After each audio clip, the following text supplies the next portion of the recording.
So we're moving forward, and Nat, please introduce yourself and share your thoughts. We already a little bit started discussing yesterday, right? And it looks like we're going to see some examples of the sociocracy in neighborhood circles, right? So please Okay, here we go go. ahead. Can you folks hear me? Yeah, good, Yeah, great. yes. I'm going to share my screen here, see if I can manage to make this thing work. Where are we? There we go. It's a PowerPoint. Hey, I'm giving this not only on my behalf, but on behalf of Joseph Rathinam, who is my mentor in this movement. Um, So I just want to double check. Can people see the presentation here? Is there anybody who can't see it? Yeah, we got that. Great. Fantastic. Um, okay, now let's see if this works. So this is Joseph. You folks have probably seen him on a co-founders meeting. I'll tell you a little bit more about his history, but he's somebody that I deeply appreciate because of how heart-centered he is. Not only is he a very competent trainer who's passionate about bringing this work to the world, but he's one of the most heart-centered people that I know. And over and over again, that really hits me as a challenge um, because I'm very head-centered. And so knowing that this has to come from the heart in order to be successful is so important. And I love Joseph leading me in that. Um, I am appearing in front of my little library there. I'll just say a little bit about my life experience. In the mid 90s, I was the youngest co-founder of the Eco Village Network of the Americas. I brought Sociocracy to the UK in 2007, co-founded, really actually launched the idea of sociocratic cooperatives into the global movement. And then during lockdown, started teaching with Joseph online. He had been teaching for decades, but had never taught online before. And so Joseph and I started teaching together, and I got involved with the Sociocratic Neighborhood Circles research partnership across Europe. And I liked your little bit about talking more about our personal pleasures, Ferial. So I'll say I personally grew up on a sheep and maple syrup farm in the hills of Vermont, um, which geologically are the same as the hills of Scotland. We're just, separated by a few millions of years. But the geology doesn't know that. And I've grown up loving role-playing games, martial arts, and barefoot dance. So when I'm not sitting on my butt all the time with these things, then I do some of those. Um, I'm going to be sharing about sociocratic neighborhood circles here. But I'll be calling them SONEC most of the time, just because that's shorter.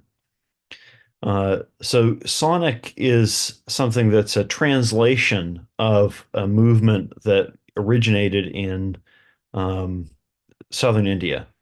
And I'm going to talk about the history in a little bit, but I just want to give you the quick overview here. Um, so the dream is global governance from the bottom up, starting with neighborhoods of 30 households or about 100 people. Could be 20, could be 40. It's not, but the key point is that it's broadly close to Dunbar's number of, the number of people that we can relate to personally. Um, it is a real solution to the meta crisis, and I'll get into that in a little bit more detail as well. But the meta crisis has a lot of different dimensions, but fundamentally, it's about human power and how human power works. And there are several ways of interrupting the meta crisis and interrupting the toxic cycles of power that drive the meta crisis. But one of them is SONEC, and that's what I'll be focusing on today. And what works is, in the neighborhood to start with genuine social connection and then work together to run local projects that meet local needs. So across the triple bottom line or the 17 SDGs or the full donut economics or however you frame that holistic community development approach.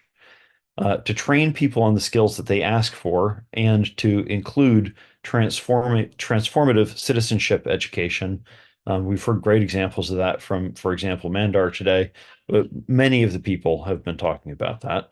Um, and then once you have something that is really growing and dynamic, then establish inclusive governance. So don't try to push it on people before there's a thing that people value or want to get involved in. Instead, you create something that people value in the neighborhood, and then you throw the doors open and say, come run it with us. Um, and then from there, create a local network to engage with other local actors, businesses, NGOs, the utilities, local government, whatever, a network that is led by the residents. Now, I'll get into a little bit more subtlety about that in just a minute, but that's what we have found to work. Um, and what is the format? Sort of, how do we create this? Well, for 30 years in India, Joseph has been training trainers for this in person, one group at a time. So now we have online support programs and a global network of allies, but it really fundamentally still revolves around personal support from expert SONEC facilitators. And we'll again get into the details of that in just a minute. Um, so I was a little bit at a loss putting this thing together. Target audiences, everybody, but the system that we're looking at is in the neighborhood. You need community connectors. So these are not necessarily like local politicians or sort of charismatic leaders in that sense. It's the Now, this doesn't have to be gendered, it doesn't have to be age related, could be anybody. But the archetype here is a grandmother who's lived in the community for a long period of time, knows everybody, and is well loved. That's if you have to picture a community connector in your mind, that's what I suggest you picture. So this is not somebody who's high status in formal organizations necessarily, but somebody who's connected and from the heart. Everybody trusts her. So you need her and, two or three of her friends, and then you've got a successful neighborhood project. You also need partner NGOs or for-profit organizations or whatever, but partners that are bringing the kind of tools that we've been hearing about today, a wide range of tools, but the different parts of the system have to be available so that those community connectors can bring them into their neighborhood.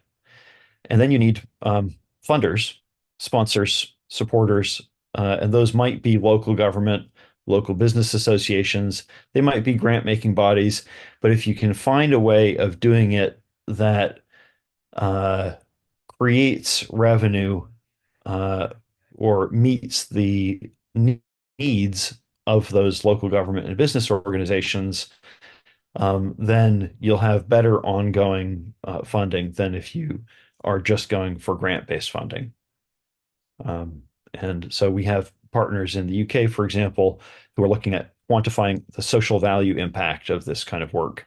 And that makes it easier to get funding because if you're able to do the work that local government otherwise has to do, it's easier to get local government to pay for it. So I should emphasize that I'm not talking about a dream. I mean, I am talking about a dream, but I am talking about something that exists in hundreds of thousands of communities. So the ideal outcome is, something that we routinely see, which is that neighborhoods come together, meet their needs, and advocate with the larger organizations that ought to serve them. Um, but I will say there is an ideal outcome, which is that we'd love to see this happen citywide in 10,000 cities around the world. That would be an ideal outcome for the engagement between SONEC and the neighborocracy movement and livingcities.earth, that we could do that together. And we LCE can support SONEC by making SONEC a fundamental framework for the delivery of other programs and initiatives that LCE offers. So here's a little bit of the history. Father Edwin Maria John was a village priest in the 1970s, a young village priest, and as a Catholic village priest in southern India, Tamil Nadu. And as part of his training, he was sent abroad and spent time doing missionary work in Latin America. And he was deeply inspired by the liberation theology movement. When he came back to India, he said, folks, liberation theology meets Gandhian village self-reliance. What do you think? And they said, oh, that sounds like a great idea. There's a violence-torn, poor community on the coast that really needs your help. Why don't you go and help them? And so, they almost got rid of a thorn in their side, so that this young idealistic person could come to his senses. Unfortunately, Father Edwin was successful, and so they, to their credit, said, "Uh-huh, okay, well, you did that there. Please do that in 1,000 more villages." So he did, and that was sufficiently inspiring in that the Marxists next door in Kerala, not generally inspired by Catholics, but in this case, loved this kind of social justice bottom up organizing, and asked for Father Edwin's help in adapting this to a secular context.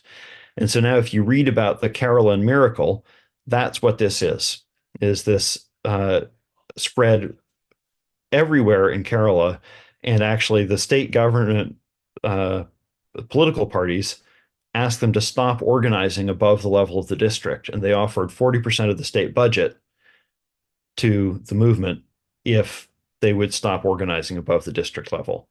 So they did make that deal, and that's been the norm in Kerala ever since.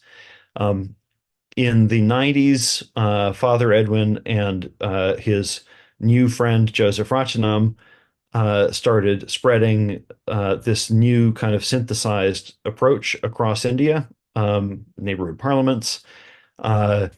In the 2000s, they found that it was more effective to spread it by starting with the kids, and so they launched the Children Parliaments movement. In about 2010, my mentor in sociocracy, John Buck, was teaching sociocracy in India, ran into Father Edwin. They shared global visions. This is the sociocracy vision of transformation. This is, the neighborhood parliaments vision. Oh my gosh, it's the same vision. And Father Edwin says, okay, well, anytime we're teaching this in the future, we're going to incorporate sociocracy. And then in the 2020s, as I've said, we developed the SONEC, Sociocratic Neighborhood Circle approach. And what we've been doing is translating what has worked well in India into European contexts and to some extent North American contexts. So that's what we have now as the SONEC model. But I just need to give a little bit of background about why it's so important that we take this approach. This is a little cartoon that I love for describing the metacrisis. There's more waves than this, but this is not a bad series. And the key thing is that, The key thing is that this is actually a story about human power. The way the slides are showing up is a little bit different than how I expected, so we might have something interesting going on here. Anyway, I'm just going to give one dimension of the metacrisis, biodiversity, to illustrate what I'm talking about. So this is a problem with human power. We can see that there's this cyclical interlocking set of issues around biodiversity threats. We have biodiversity loss, which drives the greenhouse effect, which drives climate change, which drives biodiversity loss. It goes round and round. So how do we see this? Well, it's scary. It's a scary world that we're looking at. So how do we react? Well, we say, there's nothing I can do in this scary world. I might as well look after me and mine. And that drives our activities, which are this interlocking cycle. So there are lots of examples of things like this. Don't have time to get into all of the different, migration, poverty, war, political issues, meaning crisis, etc. But this dynamic is part of all of them. So toxic power is what we do when we feel helpless or scared and selfish or greedy. We say, it's a scary world. There's nothing I can do about it. I might as well look after me and mine. And we act in a way that produces the scary world, reinforces that cycle. Healthy power is the ability to know what one really wants to accomplish and accomplish it. I mean, that's power, while increasing the power and well-being of all the people, communities, organizations, and ecosystems involved. So if we want to solve the meta crisis, we need to change how power works to interrupt that cycle. And we have to do that for everybody, everywhere, which means that we need to do it in a geographic way. So the neighborhood parliaments movement and sociocratic neighborhood circles offer a mechanism. Inclusive governance from the neighborhood up, which transforms power from toxic to healthy. So in SONEC, in the process of designing SONEC, the SONEC system, we incorporated 3 sets of principles: the neighborocracy principles from Southern India, the sociocracy principles, and Elinor Ostrom's principles for governance of the commons. And so the 5 principles that we are using are that a SONEC is neighborhood based. We have subsidiarity. There's a sociocratic circle structure, joint steering and learning, and polycentric governance. So I'm going to go through this pretty quickly because I see I'm running out of time. Let's see. So neighborhood based means that we have a clearly defined neighborhood of limited size, not larger than Dunbar's number. And everybody's who's living there, by the time that you are running the governance system, everyone's invited and welcomed into the shared governance circle. And as you build it up, you're inviting people to get involved all the way along. Subsidiarity means that whatever the neighborhood level circles can solve themselves should not be solved by another entity. So decisions and actions are made on the most immediate level possible, and the SONEC's autonomy over their domain is recognized by local government if local government is involved in the system. Sociocratic circle structure, this means that there are interconnected circles. There's a circle organization at the level of the neighborhood. There may be age-specific circles supporting youth leadership. Also, really, you can use the circle structure of a SONEC to support giving a voice to any marginalized group. And obviously, don't have time to get into the details of that today, but happy to do that another time. You can create subcircles to work on specific areas of responsibility for taking action, those local projects that I mentioned already. And the SONECs connect to the larger network through elected representatives, which can be recalled through the ordinary sociocratic process. Principle 4, joint steering and learning. Again, all of this should not be surprising if you're familiar with sociocracy, but you have a standard sociocratic meeting structure, clear agenda, facilitation, logbook keeping. consent decision making for policy decisions, or allocate changing of the rules, allocating power. But operational procedures are carried out however works for your group. And monitoring and evaluation is part of the ongoing standard sociocratic process and structure. Last, polycentric governance.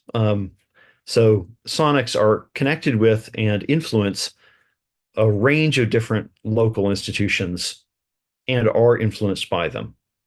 So this is not about having one totalitarian system to rule them all. It is about having a framework that enables collaborative governance between multiple systems. So just to illustrate the objective, so this is established only in a few places in the world. But the idea is that you have 30 households in one neighborhood, more or less 30 neighborhoods in one area, and so on, and that it could scale up to the level of global. This shows the neighborhood to area to metropolitan area or ward, etc. And at each level, so this is a bottom-up network, but if you are familiar with sociocracy, you're aware of double linking. There's bottom-up and there's top-down.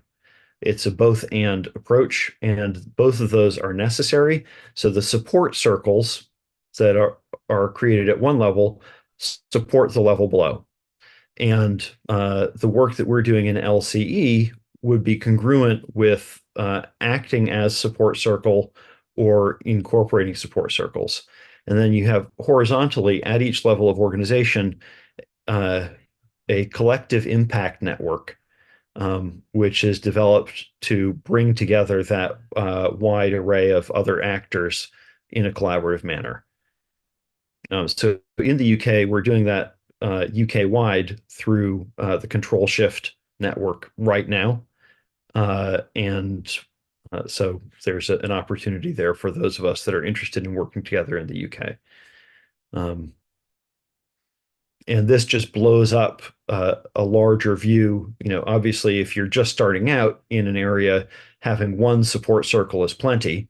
But if you have a more larger scale network for a larger area, you might want to expand it out into all of this kind of a circle structure, which is sort of the full collective impact network backbone structure. And this is more or less what we have going for the Control Shift backbone network. So the standard regional development process, I don't have time to go through that. And hey, come give us a shout. Any questions? Well, the thought that came to my mind was about that movie, Everything, Everywhere, All at Once. Yeah, absolutely. It's fascinating, very, very powerful model, very powerful, very practical also. Yeah, well, I did not develop it. Honestly, I'm just an obsessive nerd who goes out and tries to find the absolute best stuff in the world and fit it together and then share it with people who are amazing. So that's what I'm up to. It came to my mind that everything, everywhere, all at once, as I hear all these good things, it's like, what I envision is we need a pilot for this and a pilot for that. And, at some point maybe there's not a need to coalesce all this together. It's just that you find a situation, a problem, a challenge of folks who resonate with one thing or the other, and you engage. It's a powerful, powerful. Yeah. Oh, can I just say one thing? In the context of this model, LCE is a producer cooperative that let me just go back a little bit here. Yeah, Nate, so that was my next question, was for you to tell us how LCE, fits, because I could see it for the support circle and the network, not, you were mentioning support circle, and I imagine we have a larger. Yeah, so in this model, you can see these little stars in the network. In this model, you have a bottom-up governance, which is I'm not sure if you folks have read things like Listening Society or the Nordic Secret, but if we think about four types of democracy, direct, representative, deliberative, and participatory, the SONEC system enables all four of those types of democracy and is complementary to existing elected governance frameworks. So this is not an attempt to replace existing countries. It is an attempt to make them work correctly by providing kinds of democracy that are not currently widely prevalent. The role that LCE can have, or other supporting organizations, is to work with these support circles at every level in a way that is, broadly speaking, supervised by this bottom-up system, and enables the bottom-up system to function, to come into being and to function effectively. And so everything that I've heard from people today has been congruent with that mission. And also, would it also not include parts of the network aspect of it? Because it's also, we have representatives of so many different organizations. Yeah, all here. Yeah, So absolutely. But we don't ever want to be the whole network. That would be crazy. We're just a tiny part of the network at every place. We're just a tiny part of the network that has the capacity to convene the most essential elements for the functioning of the healthy system. Awesome. So that said, I have been working with Nate for a while here in the UK, as well as part of the SONEC network and Control Shift network. And one of the things I didn't hear you mention, I might have missed it, Nate, but that actually there's also a handbook that was developed. It's called the SONEC handbook, which Nate can give you a link to in the chat. Yes. If you go to sonec.org, there it's available for free for download in multiple languages. And it is specifically the handbook you can put into the hands of local people who want to start to convene these groups, these SONEC circles, and it gives them step by step how to do that, background of all of that, and of course backed up by Nate and a team of people who can train up those local people to start those circles. I saw Marilyn's hand up, so Marilyn, please. Yes, I was going to confirm what you're saying about the handbook, because we've used that here.